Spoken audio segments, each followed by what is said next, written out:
Hello and welcome to the Press Start podcast, Press Start Australia's weekly video game discussion podcast. I'm your host, Ewan, joined today by my fellow gamers and co-hosts, Shannon. Hello. Brody. Hello. And James. Hello. On the show today, we're going to be talking about Grand Theft Auto 6, the Game Award 2023 nominations, PlayStation delaying half of their live service games, and the PlayStation Portal getting an Australian release date. But first, happy birthday, Brody. How are you? Thank you. I'm well. I've got some wicked lag, as usual. Shannon was serenading me before the show, before everyone got here. It was a lovely private retreat. And look, it's why I came tonight. And I've got what I wanted. So the rest is just gravy. So thank you. So for your birthday, you weren't gifted a new internet connection, no? No, it's fucking trash. It wasn't like it wasn't bad until everyone piled in here. So look, it'll be chaotic. It'll be what it is. Let's see how we go. Well, it's holding up pretty well so far. So let's crack on with the rest of the show and hope it stays that way. And let's start with Grand Theft Auto 6, probably the biggest piece of news to drop this week. And what was a pretty stacked week of news? We got lots to cover. But GTA 6, Rockstar confirmed prior reports that they'll be showing the very first trailer for the game in early December. Shannon, I'm going to come to you first with my opening question. And the question I think that's on everyone's mind at this point in time. When are we seeing this game? Like, does this indicate that it's imminent or could it still be a couple of years away? I think in the way that they announced that they're dropping a trailer, like I don't think they're then going to drop like just a 10-second teaser trailer. Like I feel like they're hyping up like the reveal of this game. And with Rockstar, like thinking back, they don't release many games, so it's sort of hard to remember. But I feel like they generally announce release dates or like at least timings with games once they show it. They really like to have a short hype window, and I don't see it being any different with this. Like we always got the feeling that when they're ready to show it and talk about it, like it was happening. It wasn't going to be something that we're waiting another 5 years for. So I think definitely next year it's coming. I don't think it's going to be like a Feb March, but I think it'll be out before like Q4 next year. I don't think they want to play in that window. So just any time before then. Yeah, I had to do some digging as to what the kind of timings were around GTA 5. And I think that game was first shown in 2011, which was a couple of years before GTA 5 then came out. They always have like 2 to 3 years. Yeah. So I wondered if that was going to be the case again, but so much has changed in that time. And I feel like it's much less common nowadays to get a trailer years out. I feel like more recently people have been trying to avoid that, but maybe Rockstar I feel like stick with what works.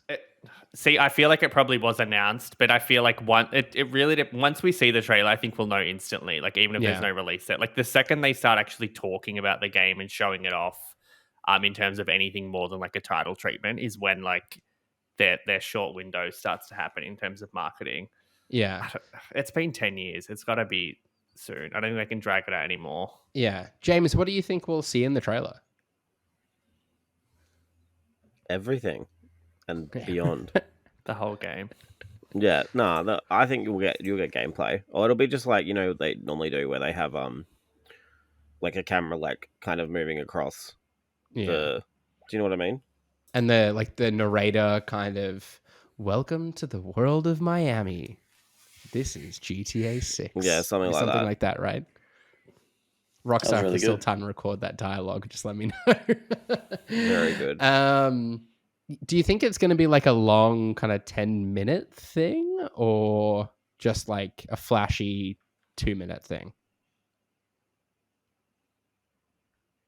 I reckon James. 5. Like, I'm thinking. I reckon. No, I reckon you get like 3 minutes or something, and then like full gameplay reveal on this day, and then that'll be like a 20-minute kind of clip of how the world's changed and stuff. Yeah, compared to other GTA games and stuff, Yeah, I know they love doing those kind of longer form deep dives, but I was trying to remember what order things kind of came out. It might have been that kind of trailer with Stephen Ogg being full Stephen Ogg that came first before we got the deeper dive into the game.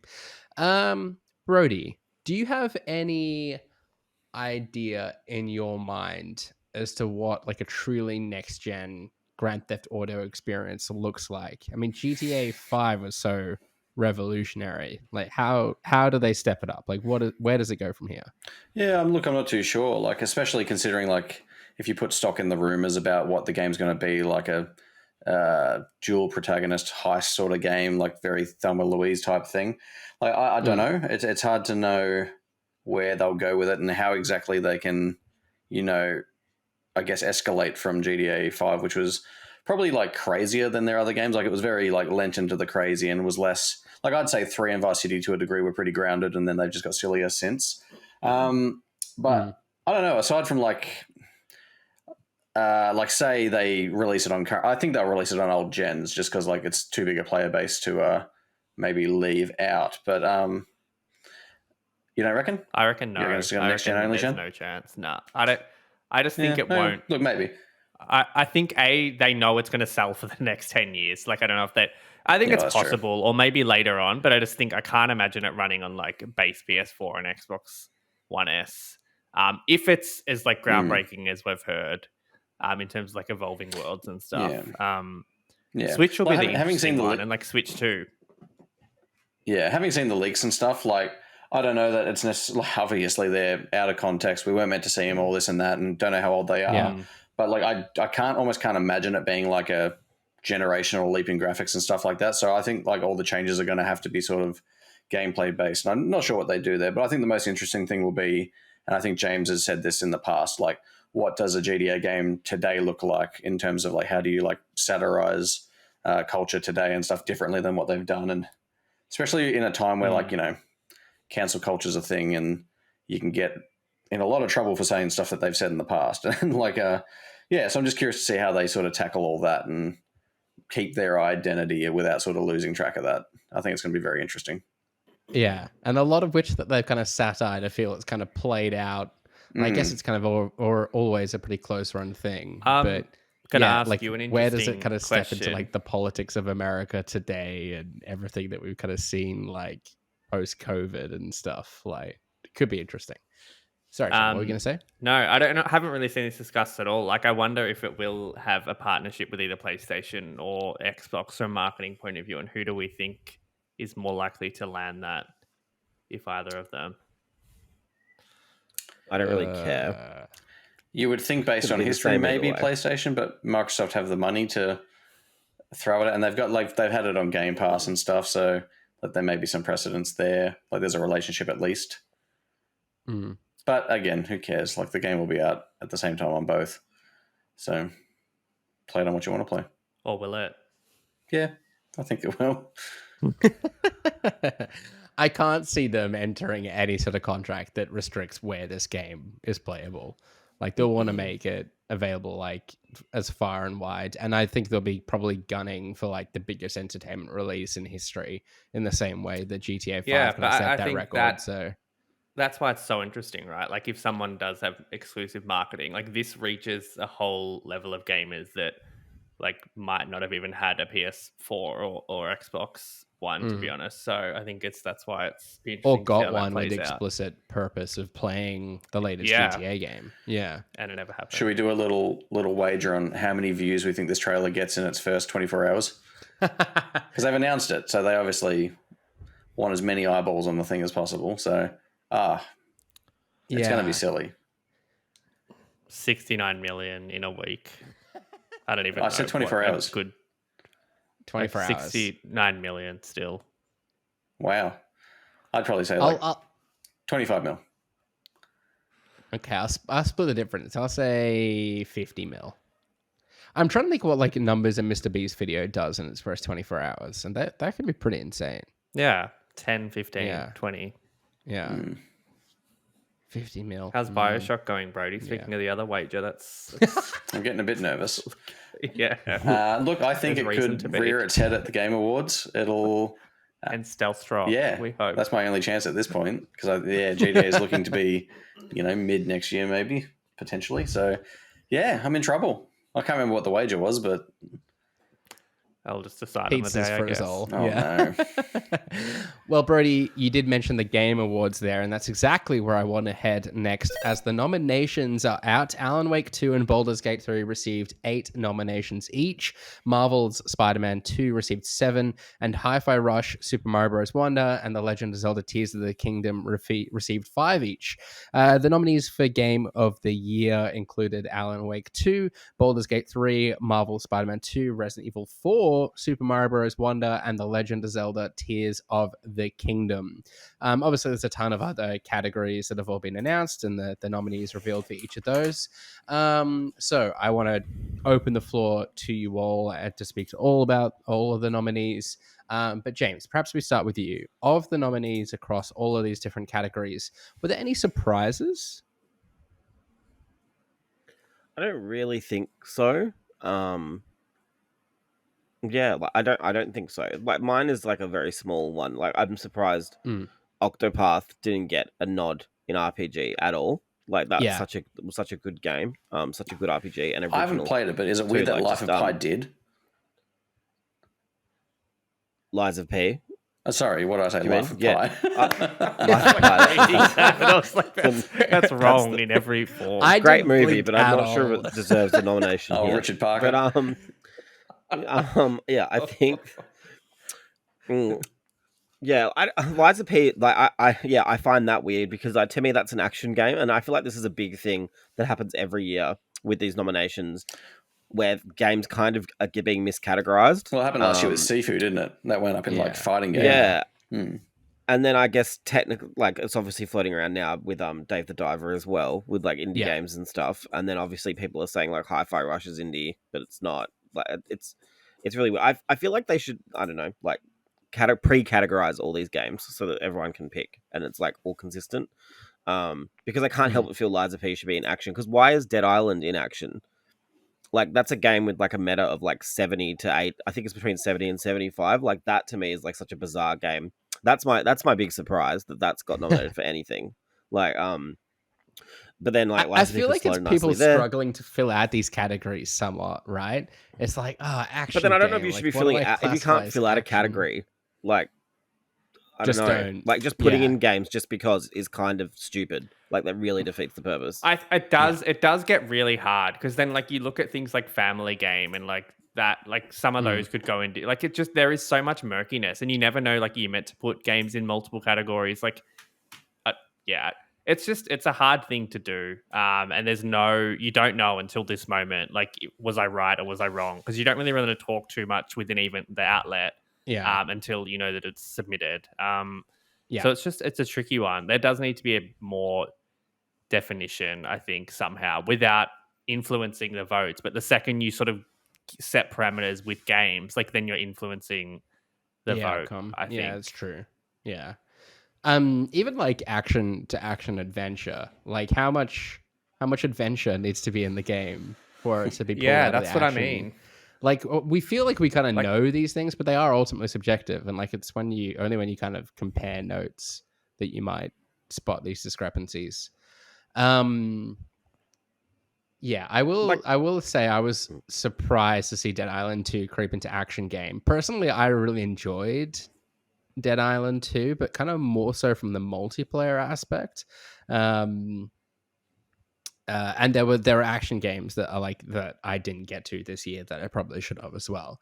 But yeah, that one was surprising for me. I must admit though, James, I was pretty surprised in the year that we had to see Resident Evil 4 get a nom for Game of the Year. And I'm not saying that just to stir you, because as we know, I love the game as well. Fine. What would you replace it with? I voted for it, James, so I don't even know if I'm allowed to say that, but I'll say it.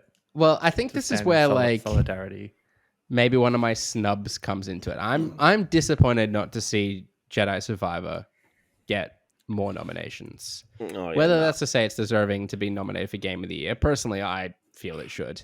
But this year more than any other, I think was just like, like there were so many games even reading this list that I forgot even happened this year. Like Jedi Survivor was one of them. Yeah, there was one I that feel James like it was a bit of a before that I victim forgot of happened when this it came year. out. yeah, I feel like Spider-Man like could have been changed out with 3 or 4 different games. Like if the release dates were swapped out. It was a good year.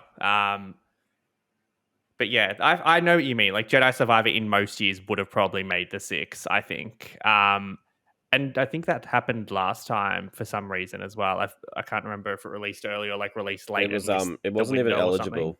Till the next too year. late. Yeah, so I feel for it because I do feel like most years it would have been in the 6, and it was a really good game. I saw them celebrating soundtrack or something, which is great, but I'm sure they would have wanted the game of the year. Yeah. No. Final Fantasy 16, I should say, was another one I was a bit surprised not to see in the game of the year contention, perhaps in lieu of Resident Evil 4. And things like Diablo 4. Like, how much has Kieran paid you to state his viewpoint tonight? He scratches my back, I scratch his. That's how it works. It's... Diablo 4 though, like really not got a lot across the board. I'm actually flicking through the list now to see if it gets any mention. That lost a lot of I think fanfare best over the first month. Best multiplayer. Okay. Yeah, the first season was like pretty catastrophic. Like, I feel like a lot of people jumped off then, and then that just kind of soured it for everybody. Do we? Yeah, I feel like we're going to talk about this. Do we feel like maybe we're talking about it now? But I think Starfield. Like, do we think Microsoft were expecting that to land in the top 6? Probably. Yeah, I would speculate they probably would. Yeah, I mean, given the track record of the studio, I would think it's safe to assume they'd have lofty expectations for it. I don't think it's a surprise it didn't. Get? I feel like it fell into RPG. RPG, yeah. Do we feel like people were just like fighting for their lives to fill out the best adaptation category? Like everyone would have put like Last of Us and then just like, oh, what else came out this year? So I have a confession. I didn't realize best adaptation was like video games to other media. I thought it was other media to video games. So what did you land on? I feel like it was a decent year. Like I can't tell if Last of Us or Mario is going to win. Like, do you think it was not a good year for video game adaptations? Oh, it's as good a year as any, but it's just like when there's like one or two clear standouts, everyone would be like, well, we've got to populate the others with votes, but like, are they really just... What are we doing here? Yeah, what are we doing here? Like, Gran Turismo, what are we doing here?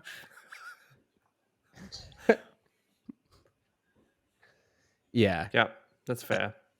I was going to say Twisted Metal is a bit of a surprise in there, but I feel like, if I remember correctly, that kind of surprised people with just like how fun it was. But it was bad fun, wasn't it? Twisted Metal? Yeah. I don't know. I didn't watch it. Yeah, okay. Unfortunately. That might say it all we need to say then. James, coming back to you. It seems like it's going to be a bit of a battle then between Alan Wake 2 and Baldur's Gate 3, seeing as they were kind of tied for the most nominations. Can you see one of the two kind of getting a clean sweep? Or does Tears of the Kingdom, which I think everyone kind of went into the year thinking would be far and away the game of the year, given all that was achieved with Breath of the Wild, could that still kind of clinch it in the end? I don't know. It's hard to say. Like, it's really I find it interesting that, I mean, all of these games are very good. Like, I really enjoyed Baldur's Gate, Alan Wake, and Zelda. But I do think they're all missing different things. So like, there's no like perfect game amongst them all, so to speak. I don't know. People always say that recency bias plays a part, but I don't think like Resident Evil 4 getting a few noms like doesn't really, to me, like kind of flies in the face of that. Sure. I don't think that's a thing as much this year. But I guess they've had a decade and a bit to think about it, though, haven't they? I don't really know like what you're trying to do, but it's like a brand new game. Like, you know that you've played that. I don't. Yeah. I just winding you up. Yeah. No. I kind of I can see Alan Wake sweeping. Just because I think artistically it's just on another level to the other two games. And I would argue it doesn't. Like, I love Tears of the Kingdom, obviously. But there is one part of it that I probably don't don't particularly like. And then obviously with Baldur's Gate, the whole third act is a huge mess, which I still think a lot of people probably haven't played. But I think, yeah, I think Alan Wake should get it. I would be surprised if Alan Wake didn't just sweep, just because it does something so different. Compared to the other games. I don't know Tears of the Kingdom. I feel like game. Baldur's Gate will win, like just based on like sentiment, and I don't know. I think it'll help Alan Wake. That, like, No, I people know. have, like, I know a what you month mean. Like, to I play think it. that, Like, when that, obviously we're voting for winners like now, so people are probably playing Alan Wake in the last few weeks. I don't know. I think, yeah, it's a hard one. It is a hard. Then I could just see Zelda getting. I think it's going to be close. I really do think it's going to be close between like 2 or 3 games for Game of the Year in particular. Yeah, I think like for best game direction and some of the other ones, I think Alan Wake, it feels like Alan Wake is more deserving, but I think Game of the Year, could go to either. Yeah. And then it would surprise me if Alan Wake sweep the rest. Having just finished Alan Wake 2 this past week, I don't think any games has made as strong an impact on me. But as listeners of the show will now know, I've been pretty frustrated about the game-breaking bug that I experienced in the process of it. And in fairness to Remedy, they did end up patching that pretty quick. And the quality of the game was such that it didn't really deter from my overall experience, other than being frustrating that I couldn't kind of like finish it there and then. So that's kind of like, I hear what James is saying when it's like each of these games kind of have shortcomings, because that's quite a major one for me. And I feel like the areas that Tears of the Kingdom excels in, like other games don't do as well, but then they excel in other areas. Like for me, my gripe with Tears of the Kingdom is still like the way it approaches its storytelling, and the pacing of it. Other games nailed that, but they didn't do anything nearly as innovative as the kind of crafting mechanics are in Tears of the Kingdom. So it's a real, like, you're kind of comparing apple and oranges, I suppose. And they're all really good games, I think. Like, they are all really great games. Yeah, and they're all fantastic normally there games, is like one or fantastic two in their own ways. And like, it makes it really hard duds, to kind of judge. So it's going to be interesting. My priority for this week is to play as much Baldur's Gate 3 as I can, so I can have a more informed opinion on that game. This time, I've been playing some actual D&D recently, but not Baldur's Gate 3 D&D.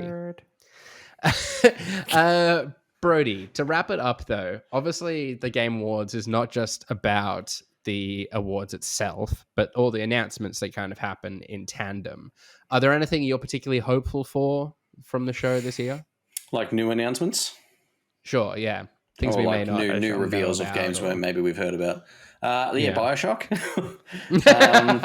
Like to see Bioshock. That'd be lovely. I'd actually like to see, if they're far enough along with it, I'd like to see the James Bond game that IO are working on.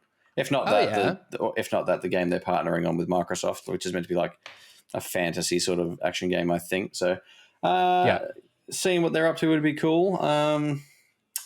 Like beyond that, I'm just like, we always tend to see updates from Hellblade at the Game Awards. So as that's next year, like I'd hope we maybe get a release date nailed down, maybe, or something like that. Yeah. The Xbox controller, I think we'll see. Feel like they always announce hardware. We do love a bit of an Xbox control, don't we? I thought you were taking the piss, but you're being serious, aren't you? No, I was being the new. They won't announce a controller. I don't think he was doing a little bit of both. He was being the controller that they're releasing at the start of next year. Okay. I thought you were I can't remember what it's called. Like their DualSense. I wasn't, but now that I think of it, they'll probably push out like a new purple electric controller. But no, I feel like Xbox loves announcing hardware at the Game Awards. Maybe they should Series announce. X. There hasn't been a controller in a while, so we're ripe for it, I feel. Wait till about 11 o'clock tonight, midnight. Yeah, exactly. I feel like we don't have a very good picture of what PlayStation are up to next year. And that makes me think we're going to see Ghost of Tsushima 2 finally? I don't think they know. It's a good question. We're going to get to that in a moment. Which we'll get to. Yeah, sorry. Shannon, Stranding, going back to the 100%. GTA That's- discussion, though, do you think Death Stranding 2 is a good shout. Death Stranding I think 2? Death Stranding, that's a that's very actually good my point. surprise that didn't get most anticipated at all. Like, I thought that would get nominated. There were What some even games is in it? most anticipated. I was like, are we okay? It's really Like- strange. Yeah, like it was a weird category. I can't even remember what Personally. my personal put Anticipated. forward was for that one. What was did someone have the list of Yeah, nominees in that's front of them? Tekken I 8, navigated get off real. the page. Yeah, Tekken 8. I agree. Like, that's Like- enough. Thanks. Like, I mean, Get real. Grow up. when you think of like, no, but when you think it's like been Cyberpunk and Elden Ring in the past, and now it's like Yeah. Tekken 8. It's like, Zelda. This is Tekken how far 8. we've fallen. 2023 was really this the is magnum once opus. again. I think people just filled it out, like not knowing, like. But how do you Final like Fantasy VII stumble on Rebirth, Tekken Hades 8? 2, Like, like a just put Dragon Infinite nothing. Wealth, Tekken 8, Star Wars Outlaws. Justin, Shannon would decent- rather put nothing than Tekken 8. Yeah. I don't believe anyone would like use most anticipated and Tekken 8 in the same sentence. I Just, agree, yeah. but Unless you're off the talking top about of your my most head, anticipated Tekken game. off the top of my head, like Death Stranding 2, fighting game, Hellblade yeah. 2, Dragon's Yeah. Dogma 2, like, I don't know. Big year for All the sequels. twos. Yeah. I guess there's I don't know. Yeah, it really like everything has come out this Like, year. is It feels Wolverine on there? clean slate. No. Oh yeah, no, that would be a good one. I'm That's surprised fucking that wild. didn't make it. Like, That's weird. Do you think I don't people think are trying to think of games that are pretty like sure for next year? Pretty well, locked they in? haven't in It the does- past. That's never been a category. No. That's never been a Yeah, they qualifier. haven't. And I think fucking Elden Ring was on Anyway. there for 4 years in a row. Yeah, just the FromSoft That's a award, good FromSoft or point. CD Projekt Red award. Yeah. I think people yeah. just got a bit flustered, and we'd like to have that one back if we could. On behalf of everyone that Pity voted on vote. this, I apologize. It's Bro. a ridiculous category. We've lowered our colours today. Tekken 8. We're going I've to got upset some no- Tekken fans, I think. I don't know how to segue doesn't out matter. of this, so I'm just going to force it and insist that we move over to talk about PlayStation delaying half of their live service games. They've spoken about their plans for a sizable push into the live service game market in their most recent financial report and earnings call, but confirmed that they're still working on a release of 12 live service titles, with 6 of them being delayed.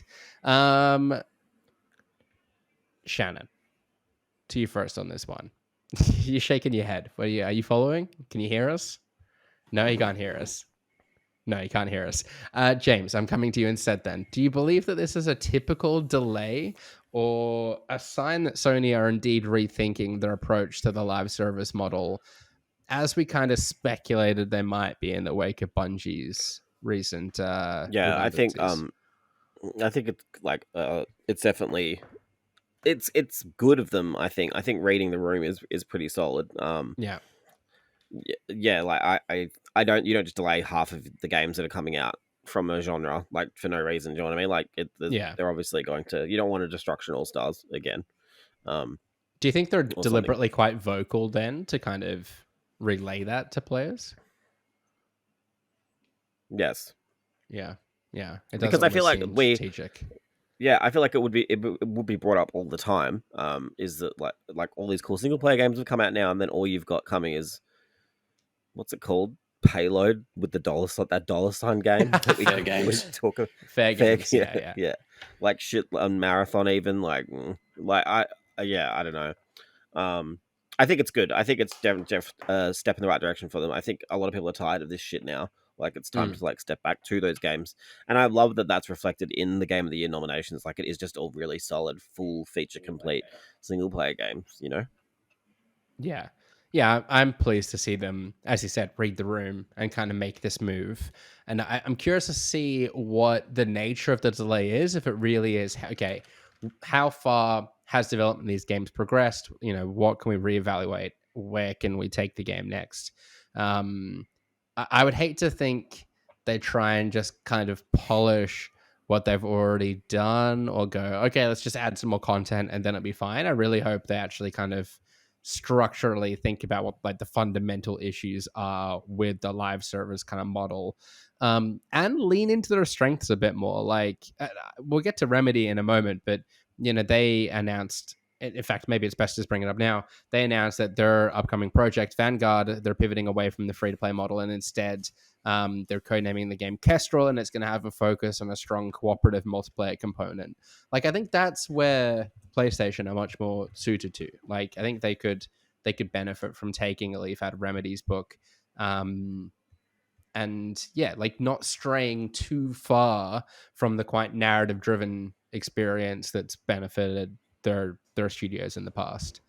Shannon, of the games that have been affected and delayed, they've not been terribly clear on which exact games they are. Like, which do you imagine could be caught up in this delay? Well, I feel like The Last of Us was already announced that it was either delayed or rumored, right? I was worried you were going to say that. God, it's hard. I feel like we only knew about 2 or 3. There was like the Payday-esque heist one. I can't think. Fair games. Yeah, your Concords. I don't know what Marathon. was Marathon live service? I don't know. Yeah, it's a PvPe fucking thing, extraction shooter, I think. Yeah, it's a tough one. I think Horizon was probably, I don't know, that would be counted. That was multiplayer or whatever. Oh yeah, Horizon had one as well. Oh, it's It wouldn't surprise me if mentioning Ghosts again, that they kind of expanded on the Legends kind of multiplayer offering that they had with the first one. I feel like it's safe to say that most of the big live properties like Uncharted thing would all have. I don't really understand it. It's the same with VR as well. Like Spider-Man sold, was it 12 million copies? 5 million copies. It sold a good amount of copies.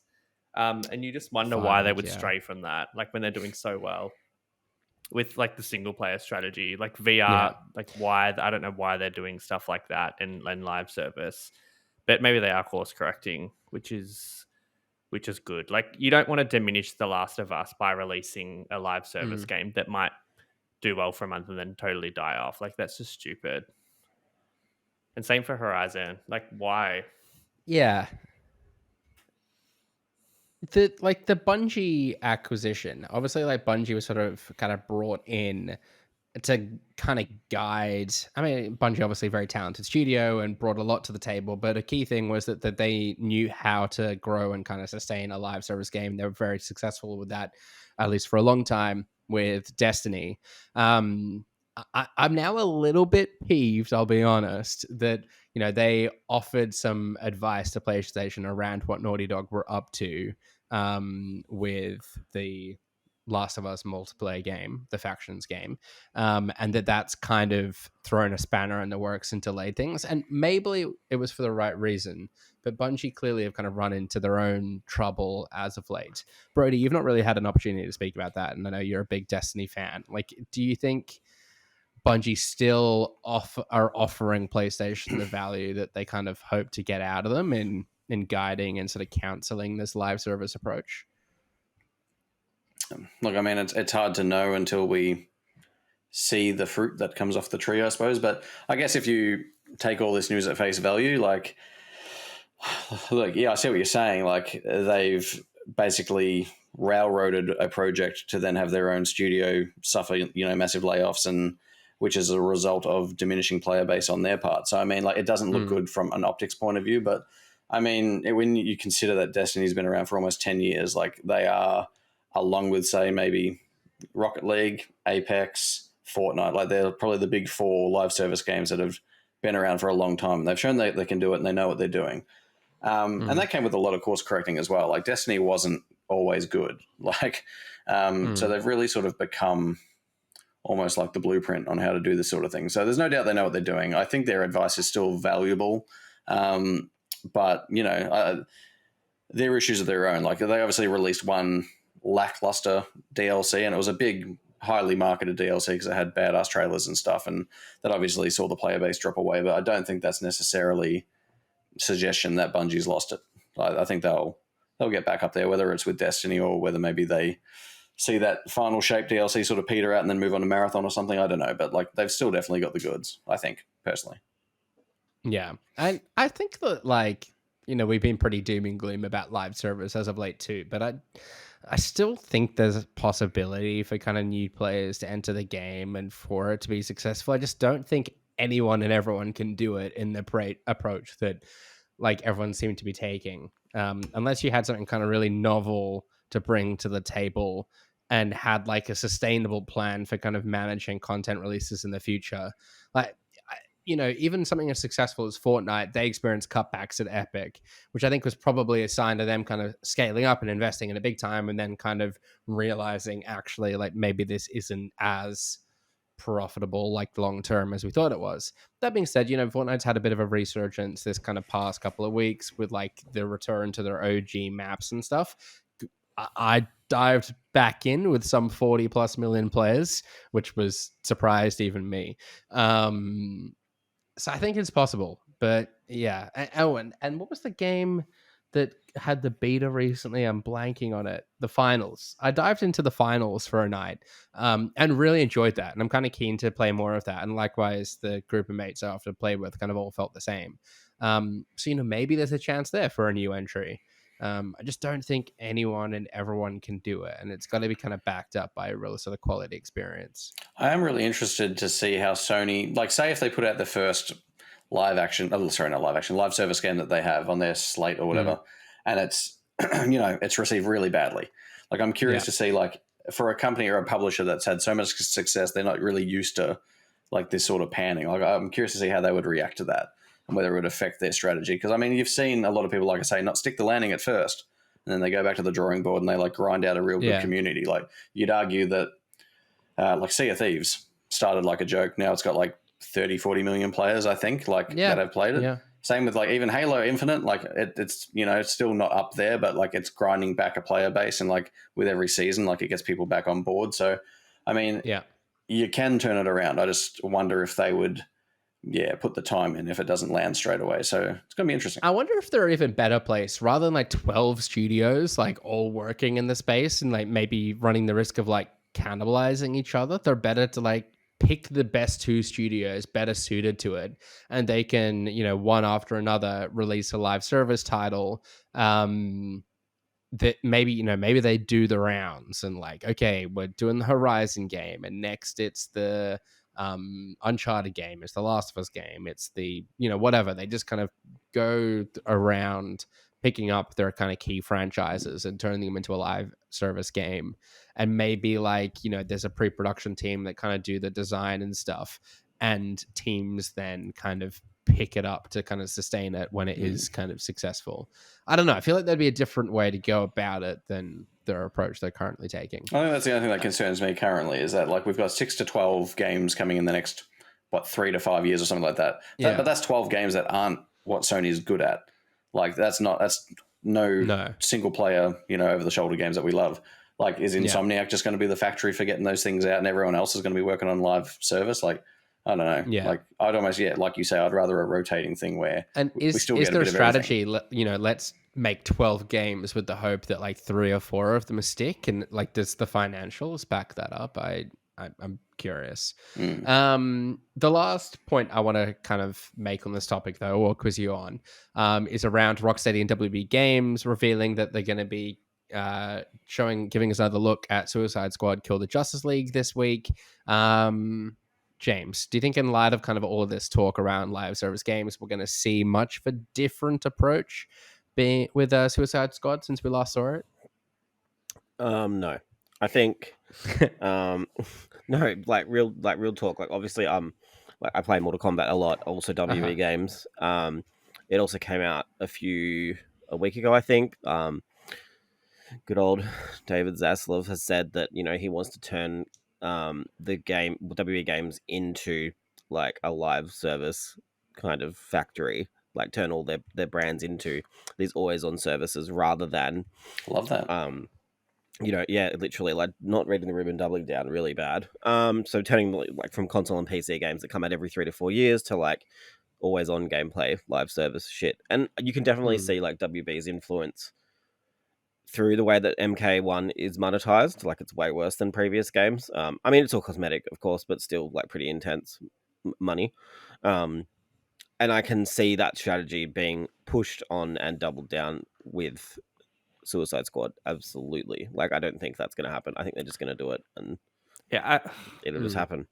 I think I they don't get get how these made decisions by get people made that see by like these Fortnite people. and, Like, and Apex Legends and FIFA and think that you just replicate it. yeah, that's what I was about to say. Is like I think they think that you just release a game and it will make money more regularly, more constantly, rather than every 3 to 4 years. But like, it's just you need to put the effort in to make that happen. And I'm not saying these games aren't made with effort, but I'm saying that I don't think these games have that kind of. You can't just shoehorn these games into that kind of I style. can imagine from a business perspective, like it's much more digestible to kind of have money constantly kind of running in, you know, like as there's ongoing expenses like of the game, you know, being the development output, rather than going, okay, like I'm gonna pay up front for like a 3-4 year development cycle with the hope that it sells well when it eventually comes out and I make all the money back with, you know, enough But there then, to kind of help us go for the next round.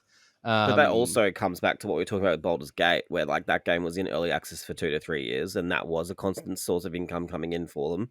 So I mean, that's not. I know that's not a live service game, obviously, but that is maybe one way you could maybe make that model work. I don't know. Yeah. But it's yeah, not like like, there's not upfront costs in developing live service games as well. Like they of if course. they don't hit, Well, they lose that money yeah. as well.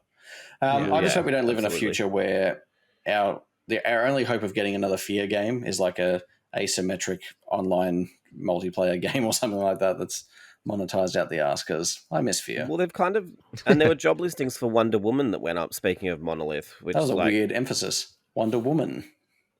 I don't know. I'm just talking. Sorry, but like, It's Wonder Woman. yeah, like that. They've kind of insinuated that that game might be a live service game, and I'm like, well, what?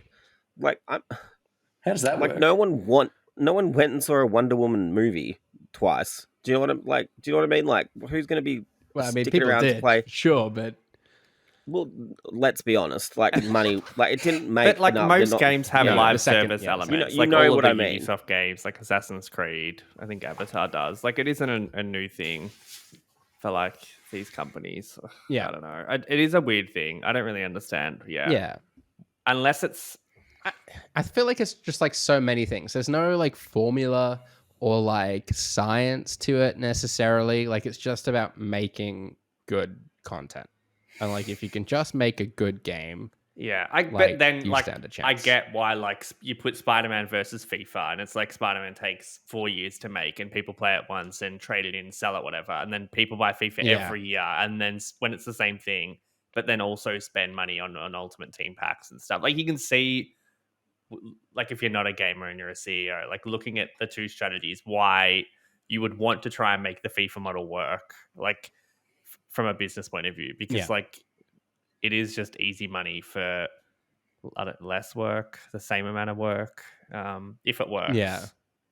No, I know what you're saying, As long as then it But like, it can you also do go that badly. with a Spider-Man Wonder Woman releases game. where it's just like, hey, Like, we added yeah. more spiders. Yeah. I don't think that's what PlayStation have tried to do. They've just tried to create a live service space, but like that is equally might not work. Yeah, I don't know why. I think it might simmer down and like and not be as prominent now. I feel like there's been enough games that have like Hyenas that like have had marketing runs and pre-order campaigns that just haven't come out, that people should be learning from that. What's happened, Ewan? Yeah. Yeah. No, the mention of Hyenas, I was like, I've forgotten all about that. That was near release and just canned, Everyone and the whole has. team laid off. Is wild. Yeah. Yeah. Yikes. All right. One last topic for the day. It is one of our favorites. It is Tech Time with Shannon. And we're going to stick with PlayStation a moment longer as reviews are dropping for the PlayStation Portal, along with a February release date for us here in Australia, which is very exciting, I guess, depending on who you might ask.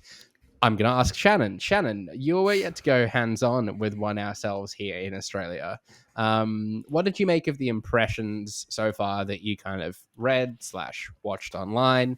Are you still excited for this device to come to I think so. I think it was Australia? pretty much what I was banging on about the whole time in terms of like, it's not for everyone, but if you are someone that has enjoyed remote play or like playing games in bed or on the toilet or maybe in a hotel room or whatever, like this could fit your needs, and it will be a better experience than using your phone with a backbone or your iPad. But if that works for you, like if you are fine with that and you enjoy that, like you probably don't need this. But like there is no doubt that like holding a DualSense controller with a screen and having adaptive triggers and haptics and just watching how it like it does just load in the game from your PS5 and has like a decent UI is exciting. There are definitely shortcomings. Like, why can't you stream PS5 games from the cloud now that they've introduced that a month ago? Not in Australia, but in the US. Like things like that would value add and make like more people want to pick this up. But yeah, Yeah. I think it's a cool price. I get 330 is a lot of money to drop. Like I think if it was like 199 AUD, like you can maybe make the leap to that. But it is a lot of money for what it does. Like I totally acknowledge that. But yeah. Yeah. I felt so compelled today that I put down a pre-order on Amazon. No deposit. I can always cancel it later on. Yes, I was somewhat influenced seeing your thoughts the eye roll Shannon. on James. But but I'm kind of like, I'm still very much on the fence about it. I kind of want to keep the option open for myself to get it, but I'm still very much on the fence. I'm planning to make some like Wi-Fi upgrades to my house. So I'm gonna test remote play like from my phone to my PlayStation once those Wi-Fi upgrades are done. But I gave it a little blast today just to see like here in my study with the living room a room over, like what that sort of connection was like. And it's still like just playing like Assassin's Creed Mirage on it to kind of get a feel for, I guess, what a single player game would look like, what I'd commonly play on it. It was still a bit too laggy for me to kind of like have an enjoyable experience with it. But then I'm curious, like, well, my phone is running a bunch of background processes. Like, is that just kind of slowing things down a little bit? And would a dedicated device do better? I don't know. Yeah, I that's the thing. Like, if it does end up being a shitty experience, like even 20% of the time, like you're not going to use it. And I am still shocked that, like, even with the new PS5 that's released, like there is no like, direct connection or something like the Wii U had. Like that, if you knew it was 100% like a lag-free experience, like the Wii U gamepad was, like that would at least be that. Where now it is just a better remote play experience. So I don't know. It's really just going to come down to how well it works in your house. Yeah, and it's just hard because you don't know like how that experience is going to be until you've got it. And by then you're 330 out. Like, yeah. This to me still makes more sense than, again, going back to VR, because this is an extension of your PS5. Like if you're someone that plays COD every night, FIFA every night, and this works well, and it's in bed and you're continuing a new game, like that, it makes sense. Like VR too, like people have paid $1,000 for that, and there hasn't been a single first-party game since launch. So that some people haven't even opened the box and it's under their bed. Don't know who that is. Yeah, this makes more sense. Not looking at anyone, just someone. Brody and James. I don't know. I like handhelds. I'm always going to be a sucker for this stuff. I must admit, like the suckers that we are, like anything in new PlayStation, I'm like, maybe I should get it. That being said, I didn't get the PSVR 2, so maybe I should just get that now. I know someone that's selling one. Brody, James, have you...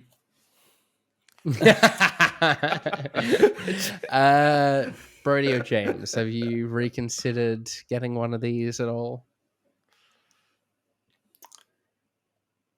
An enthusiastic... Yes.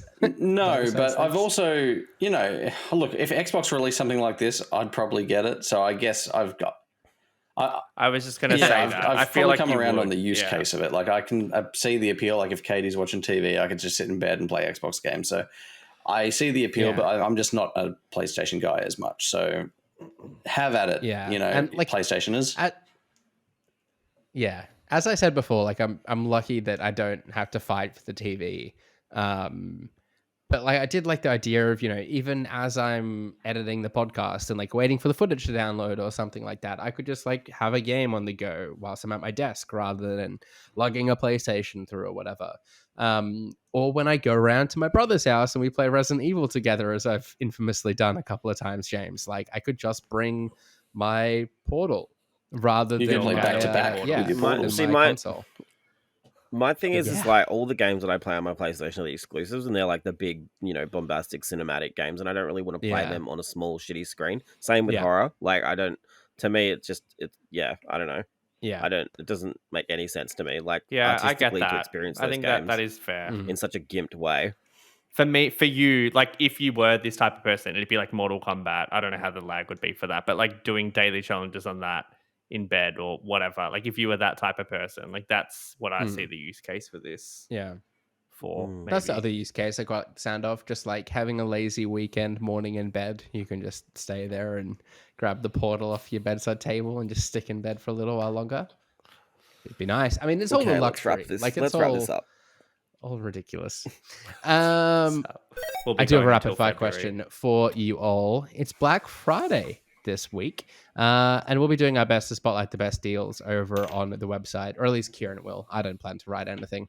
My question for you all, though. What is on your shopping list, if anything? Shannon, you planning to pick anything up?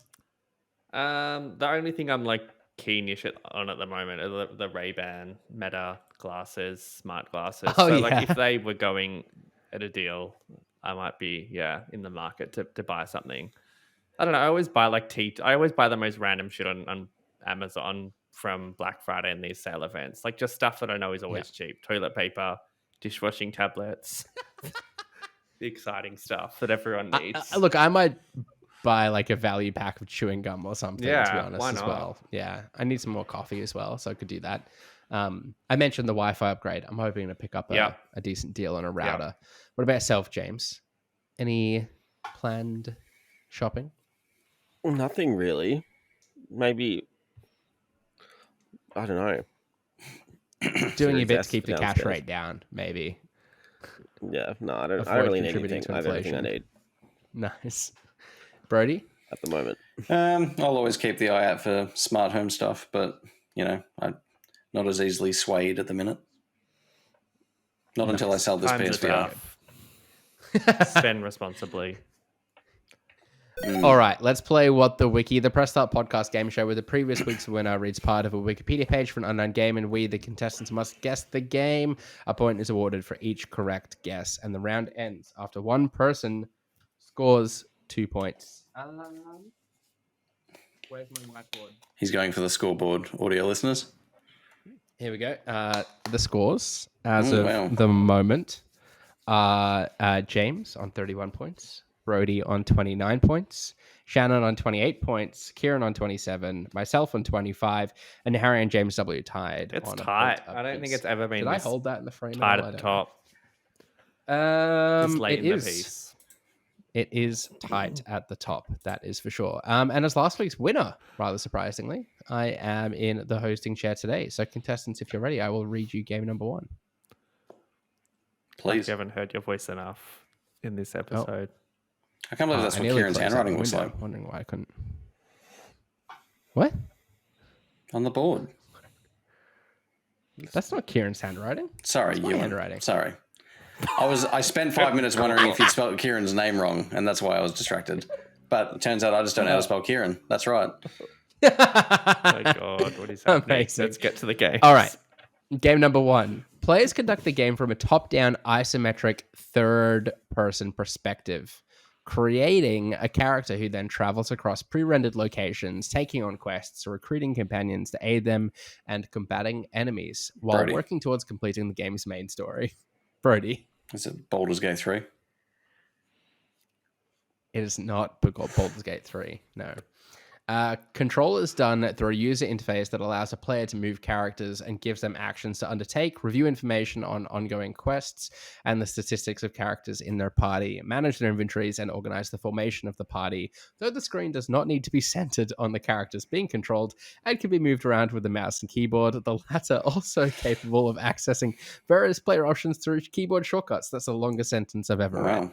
All of the gameplay mechanics were coded to conform to the advanced Dungeons & Dragons 2nd edition role-playing rules, with the game automatically computing rule intricacies, including James. tracking statistics and dice rolling.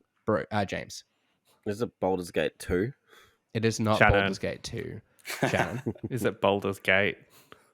It is Baldur's Gate. Well done, Shannon. I've Fucking Bradbury it. Deary me.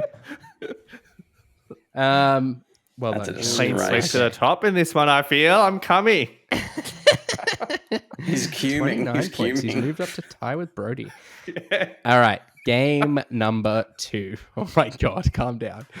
The game is a first-person shooter where the player controls the protagonist from a first-person perspective. The player can choose to play the game as either Danielle or Joseph, who both have unique abilities. James. Is it Turok 3 Shadows of Oblivion? It is. Well done. You can't name James. characters. That's can just tell. fucking. James knows all the Danielle. characters. That could be anyone. That's such a normal name. I felt they were generic But enough it wasn't. It names. was Turok 3 Shadows of Oblivion. When the game's already so far up James's Well done, fucking James. wheelhouse. Yeah, literally. Like, James was the only one that was going to get that anyway. Like, you could have said nothing. I can't help it. Yeah. I played on... Maybe you whatever. could have bounced on it. Maybe you Oh, could have Johnny, pounced what the on it. wiki. No, no. Anyway, move on. All right, game number 3. They're about to get weird, so it's okay. Detroit Free Press gave the Game Boy Advance version 1 star out of 4 and stated, I like games that involve strategy, but this game has none. You do what the game wants you to do with just a bit of brain power involved, but no strategy. USA Today gave the game 4 stars Oh my out of God. 10 and stated the overall the game is beautifully created and the environments are bright and lush with color. The voice acting and musical score are done well, but not overdone, and there's just enough charm to give this game potential. But design glitches and annoying camera perspectives sabotage the gameplay, which is the most important part of the game, and the entire experience ultimately becomes more of a frustration rather than enjoyment. Each level has the following goals. Charlie must help Willy Wonka remove Shannon. Augustus Gloop from the pipe. Shannon. Willy Wonka and Brody. the Chocolate Factory's strategy delight.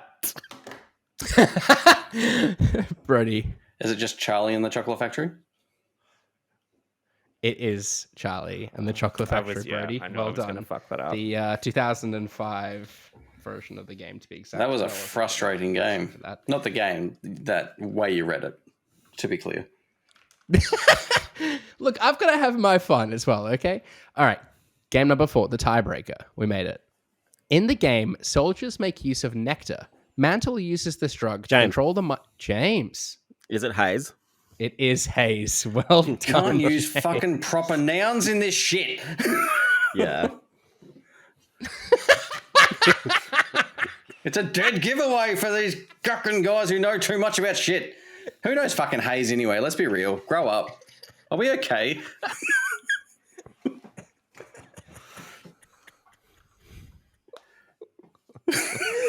I'm dying. I don't know. I'm meant to close this out now. Well done. On the floor in that, but yes, you are now in the lead on that's a 33. You're on 33 points. Brody Thank went up you. to 30 points, and Shannon up to 29 points.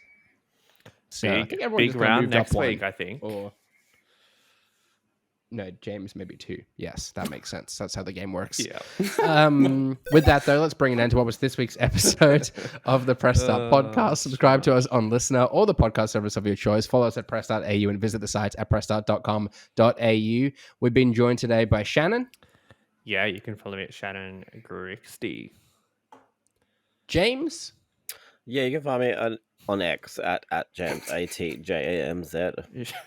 and a big happy birthday to Brody. Thanks. You Oh, can yeah, we follow should've- me on most things. You can sing me out, Shannon.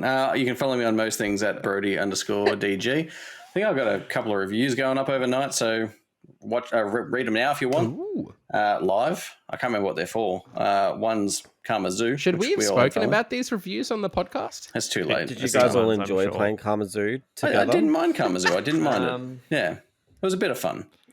And what's the other one? Yeah. Shannon? We only Tear get together down. for the best game, James. The best game. So it was great. And I've been your host, Ewan Roxburgh. You can follow me on socials at Ewan_Roxburgh. Thanks again for tuning in. Until next time, happy gaming. And to close us out, Shannon is going to serenade us. Over to you, Shannon. If I serenade, I can't do it on the spot. It has to Just be. do it. Just do it. James is going to do it. James can harmonise. I have to go. Something's come up. Bye. Happy birthday, Brody. We love you.